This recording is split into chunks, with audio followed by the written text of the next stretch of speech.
Hello, this is Conquering History Games, and I am here to give another guide on the world of Kaiserreich. I thought that I would take a little break from making introductory guides and do something that is a little bit more complicated that probably even veteran players of Kaiserreich do not know how to do. I am going to show you how to take the shattered Indian subcontinent and turn it into a unified India with the actual name of India in a peaceful way. So we are going to go from this to this.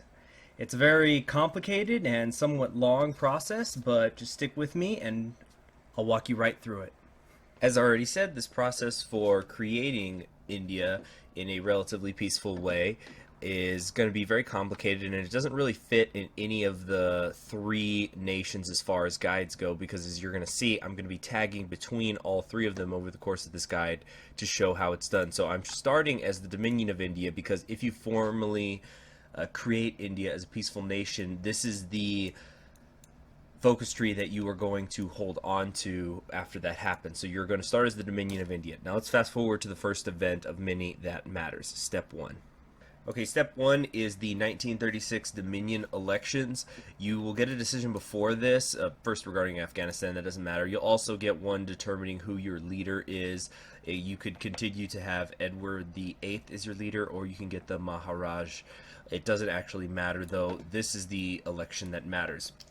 You've got four decisions, but you have to pick the Social Democrats to sweep the elections, because none of the rest of this is possible unless you become social democratic. It is similar to the Italian Federation being able to peacefully unite with the Socialist Republic of Italy if they are social democrat. This is because they are the furthest left you could be while still technically being a moderate political ideology. So you got to put yourself in a position to succeed by doing this. Step two involves the Princely Federation. For an event that's going to happen after you peacefully unite the Dominion of India and the Commune, you need the Princely Federation to exist. And that's usually not going to happen if they go down refuse proposed reforms. You can check out my Princely Federation introduction video for detail on what these different branches do. But basically, if they go down the wrong path, they could split up into multiple smaller countries that go to war with one another, and the Princely Federation will probably not survive. So, again, I'm just using these console commands for demonstrative purposes.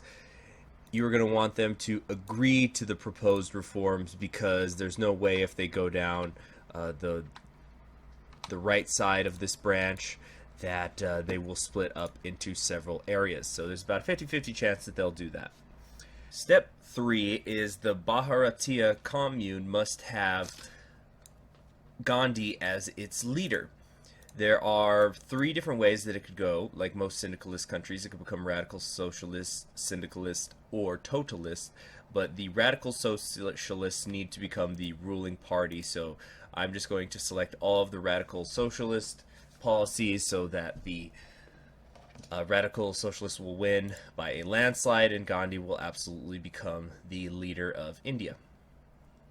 Of course, in the future, I will probably make a more in-depth commune video, and it's really not 100% necessary for you to take every single possible... There we go. Bypass it, and now Gandhi is in charge. But it's not actually necessary for you to take every single policy from a certain party to get the leader that you want, although I usually will recommend that for beginners so that their political party's popularity will be higher, because that leads to higher popularity, which leads to more daily political power gain, which can also eventually lead to higher stability, which gives bonuses of its own. So that is step three.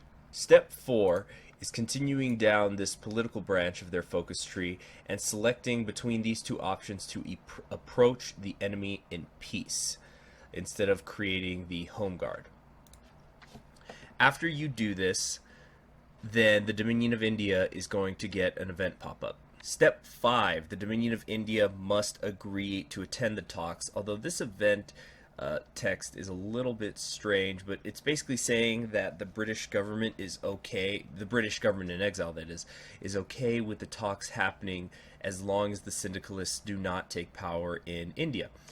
naturally, they don't like the syndicalists. For some reason, this government that was chased off of its home island by syndicalists doesn't like them. So then the Dominion of India has to agree to attend the talks, which will get them an additional 50 political power as well. Step 6 is an event that the Commune is going to get. Maximus threaten war. This is where Bose, who is the head of the Totalist faction in India, is going to threaten to start a civil war if this summit goes through. Because this event is going to pop up, if you are trying to do this as the Commune after you approach the enemy in peace, I would go and just research some other focus, because you cannot begin the Lucknow Summit until both countries are at peace, which is in of itself quite difficult, because even if the Commune is not going to war, you have to remember that Dominion of India is a member of the Entente, as you can see here, and the Entente will very often get itself involved in a war in Europe, or the French Republic could be quelling the rising of the Tuareg Confederation, or sometimes the Commonwealth of Canada will get involved in the American Civil War. And even if the Dominion of India is very far away from these conflicts, it will get pulled into them because it's a member of the alliance. So that is also something that makes this extremely difficult to pull off. So the Maximists will threaten war, and you have to select, we cannot allow him to dictate the future of India, and this will create a civil war. You're going to lose a bunch of divisions, and then the Maximist revolt will happen. The Maximist revolt will take on different shapes sometimes, but the universal is that Bihar is going to secede. The other two provinces that secede seem to be randomly up to chance. Sometimes Raipur will secede, for example. Sometimes Assam will secede as well. But it's usually 3 different areas. Step 7 is that you have to win the civil war. After you win the civil war, you're going to get this pop-up about the Maximists being defeated, and you are going to lose him as one of your field marshals, Sandrud Bosch, that is. And he was the only field marshal you probably had unless you promoted somebody. Also, something I want you to keep in mind is look at the names of these generals you have here, particularly Singh. This guy starts as a level 2, now he's a level 3 right now, and he is an engineer and a trickster, so just something to keep in mind. So you have won the Civil War. Now you can begin the Lucknow Summit because you are at peace, and the Dominion of India is also at peace.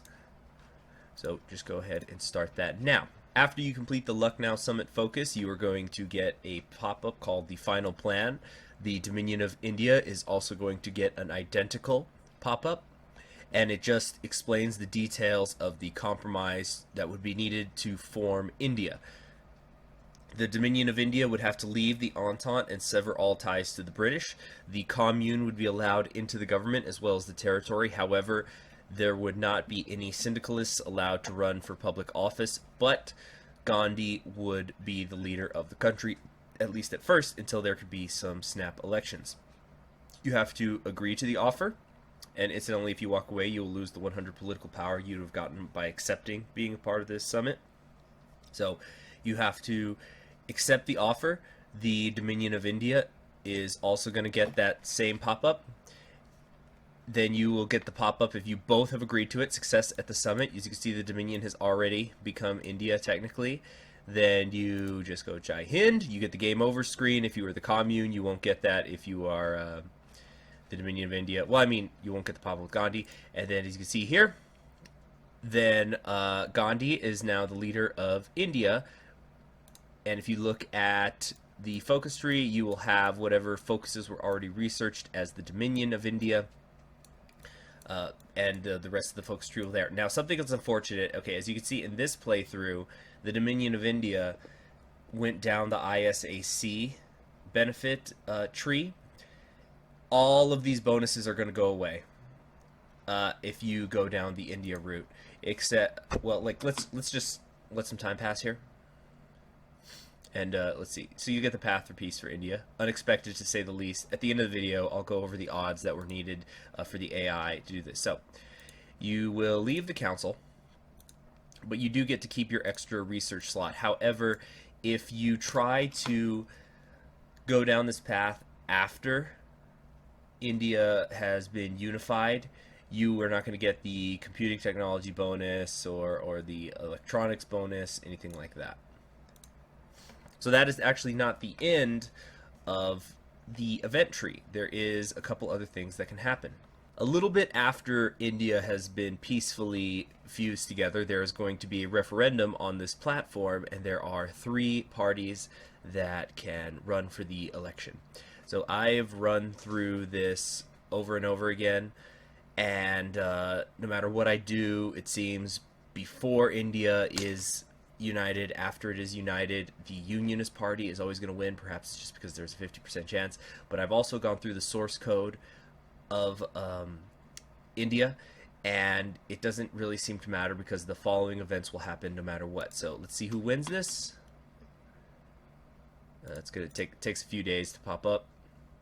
And the platform fails. Yeah, the Unionists win. Social conservatives are now in charge. So here's the thing. It talks about how there are princes who are in the Dominion of India who did not join the princely federation, who are in opposition to this unification. And so the Unionists are kind of representing their branch. So they succeeded. The platform has failed. However, there is not any serious consequences to this, no matter who wins the election, as far as I could tell from looking at the source code. So let's skip ahead and look at what the next event pop-up is. This event is going to pop up after the election, about a month or so afterwards, in which Kashmir and Gujarat will threaten to succeed. These are 2 Unionist princes, and or not Unionist princes. There are a couple of princes, and you could choose to let them go peacefully, which will raise your national unity but cost you 200 political power, and they will become a part of the princely federation. Or you could say absolutely not, which will cost you 400 political power, and then the princely federation is going to get a pop-up. A few days after India refuses to let go of their princes, the princely federation will get this pop-up asking to rush to their aids. This is what they are going to answer is dependent on how strong India is. From what I've seen from the source code, it is weighed by how strong the Indian division strength is, or manpower. If India, it seems the best way to guarantee that they will not jump in is if you have an army that is twice as big or more as the princely federation. In which case you don't have to worry about going to war with them anyway, but they're not going to do it. So you can choose to rush to the aid of the princes if you are the princely federation in this situation, and you will see these 2 new regions that break off and join the princely federation. So now let's skip ahead one more time. This is after a war in which India wins against the princely federation, and there you have it. You have essentially united India, minus a couple of small areas such as Ceylon, which there's a 50-50 chance that will be sold to you, and of course you have Goa here, but there are focuses for those sort of things. But you can begin to, let's let a little bit of time pass and just finish up this national focus right here. Yes, start reforming the army now that the war is over. You can go over here and in fact begin to do the Unify India national focus. So I hope that this was helpful to you and very interesting. And incidentally, I already crunched the numbers for how likely it would be for this to happen without any sort of player manipulation, just the AI making decisions. Now, I know that in Hearts of Iron 4, often if the AI has to choose between 2 things, one side or the other will be weighted, say, 80% likely that the AI will choose it. But if we just simplify it and just made it so that every time the AI had to choose between 2 decisions, that's a 50-50 chance, 3 decision, a 33 and a 30% chance, etc., etc. If you wanted to see the AI in a vacuum take all the decisions that would be necessary to get this chain of events that we saw, it rounded up, it is a 0.06% chance that they will be able to pull that off. So you could play through Kaiserreich hundreds and hundreds and hundreds of times and never see this happen.